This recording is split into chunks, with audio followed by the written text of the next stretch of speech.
You're listening to the High Upside Show, a podcast that allows people like you and me to invest our money in a more entertaining way. My name is Keenan Rivals. I'm a photographer by the day, but I make most of my money by flipping cards. In this show, I'll be sitting down with you and sharing my best practices. You'll learn my process, the lessons I've learned, and more importantly, who you should be buying.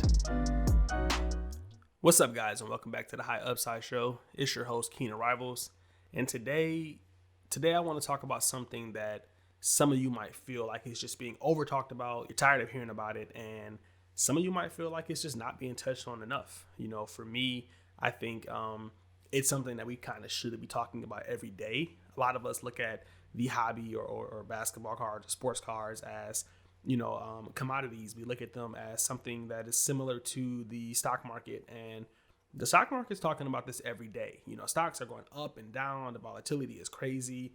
People are bullish, they're bearish, and believe it or not, a lot of that is going in our heads within this sports cards market, but we're just not conveying it to one another. You know, we're optimistic, we're invested, we're bullish, and we're telling ourselves it's going to get better, but we really don't know. And that's kind of what I want to talk about today is a continued or an extended view or updated view of my opinion on the hobby. So many of you know that I've been doing this for quite some time. A lot of the cards that you see me show or that I picked them up in the off season.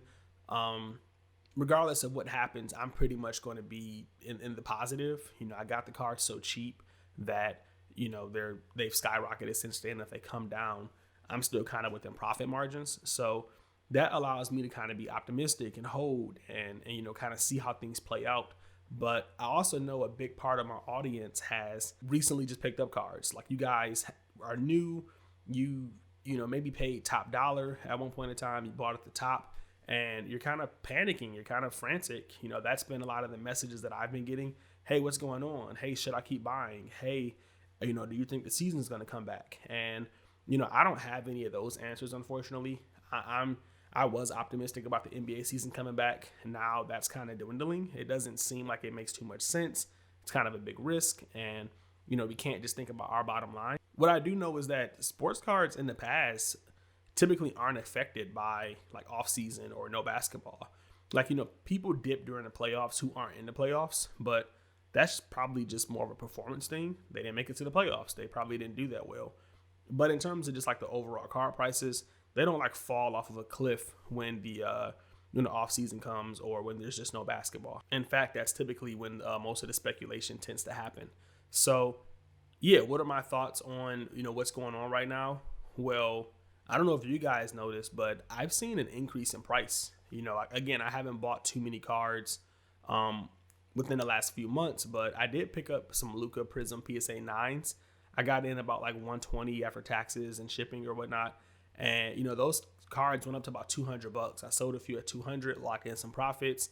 And once the NBA season kind of shut down, they quickly dropped. They went to $180, followed by like $160, $159. And then they kind of went all the way down to about $120-ish. And recently we've seen them pick back up. Now the Luka Prism PSA 9 is about $160.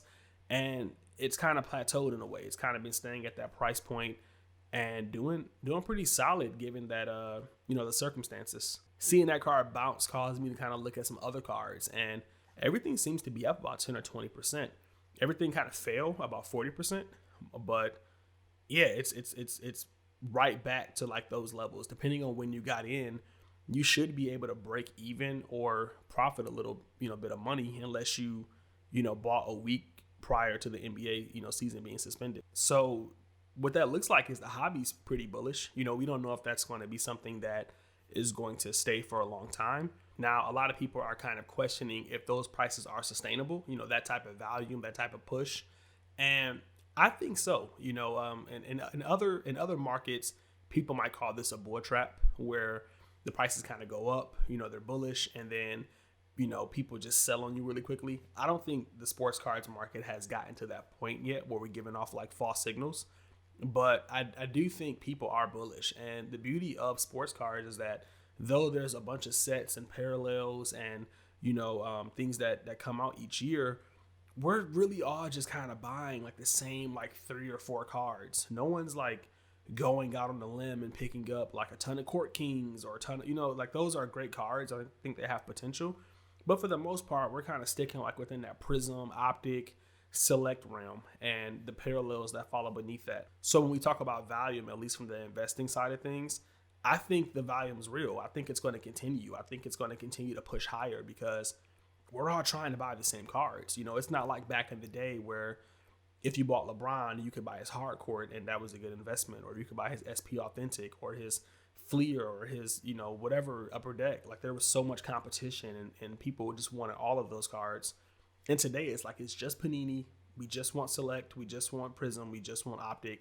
You know, we can't afford Immaculate. We can't afford National Treasures. Those things aren't great investments. Those are more like long-term, holds. And yeah, as long as we continue to buy those three things, regardless of the amount of circulation, I think they're going to continue to push higher. I mean, we've seen that when the NBA season was doing its thing. You know, Prism rookies were going for $700-800, and we're all bidding on them. So I think it's real volume. I think it's going to be something that continues to trend. And whether the NBA season continues or not, I think we're going to get into a real speculation play where we're just going to start assuming a lot of stuff. You know, the NBA has kind of reset. The Golden State Warriors dominated for the last few years. We knew who was going to the championship. And even though like we kind of have our ideas now, like, oh, Lakers or Clippers out of the West, the Bucks are coming out of the East, we really don't know. You know, anything can happen. You know, the Sixers could just come out and dominate.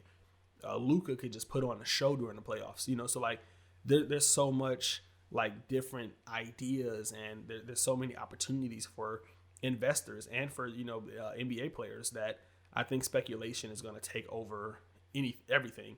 It doesn't matter what's happening in the NBA.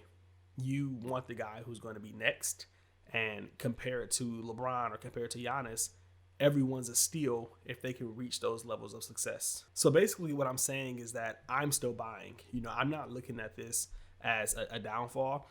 I think the hobby bottomed out. Can it have another flash crash? Sure. You know, but I think we've seen the resilience of the investors here. You know, if it has a flash crash, some people will panic and they'll sell, but for the most part, people won't. And I think that's the real benefit of sports cards, is because they're a physical item. You know, it's not a stock. It's not, a cryptocurrency. It's a physical sports card. Like, in order to sell this, you have to package it up and send it out. And no one wants to do that. Like, when you have a Luka in your hand and you pay $140 for it, it's really hard to let it go for $120, especially when fundamentally nothing has changed about Luka. Like, everything that's going on right now is nothing to do with basketball. So like, it's really hard to sell that car for under $120. I think, sellers are going to be a lot more firm. I had a guy reach out to me recently.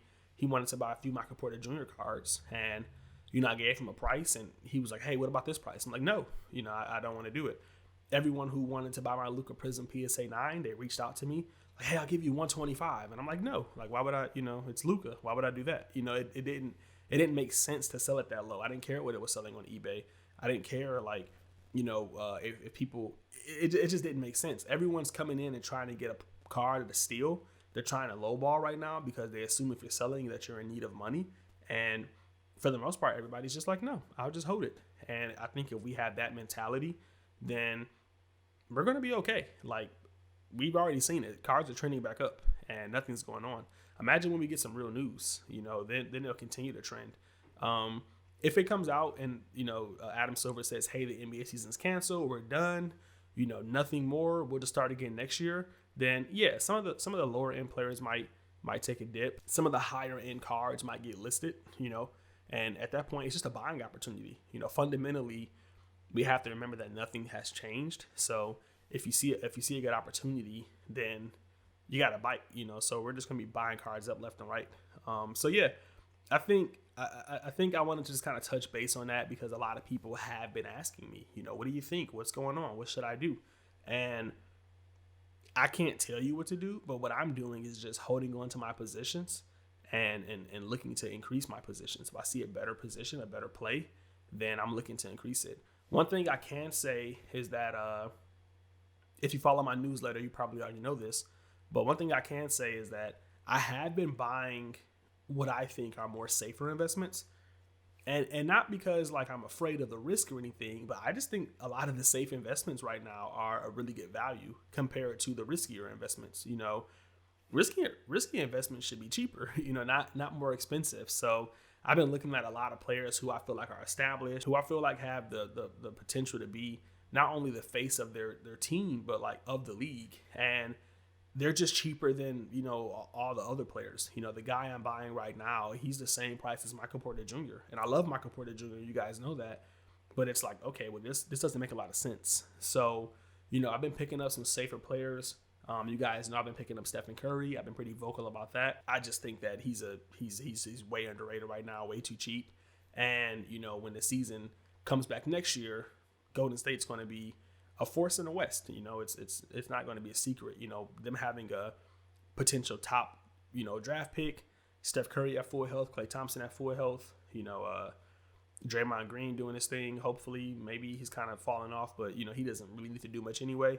So I've been buying a lot of Steph Curry. He's again one of those safer picks. Like, why is Steph Curry so cheap compared to everybody else? He's going for like Shai Gilgeous-Alexander prices. That doesn't make sense. So that's kind of been what I've been looking at some smarter plays, just because I think they're better investments, and because I think, they're going to allow for me to be a little more confident if something like this happens or if this continues. So, yeah, those are my thoughts, guys. I know a lot of you have been waiting for this, waiting for that answer. I haven't been ignoring your messages. I just wanted to put it out there to the world so everybody can hear it, so everybody can kind of, see where I'm coming from and maybe take some of my insight and apply it and maybe feel a little more confident as well. Prices are going up. I want to know, are you guys buying? Are you sitting on the sidelines, or are you buying right now? And if so, are you buying because you think the season's going to come back, or do you just think the overall sports cards market is underrated? Let me know. Hit me up on Twitter at High Upside Show or Instagram. I want to know what you guys think. And yeah, I'll catch you guys in the next episode. Thanks for listening. Don't forget to sign up for my newsletter. If you sign up right now, you're actually going to get a free template to Excel sheet, so that way you can kind of plug and play your investments and your sports card investments and just calculate what kind of profit you made or what kind of loss you made. So I'm giving that out to everybody who signs up for the newsletter. I think it's something you have to do. You have to track your investments. But yeah, I'll catch you guys in the next one. Happy investing.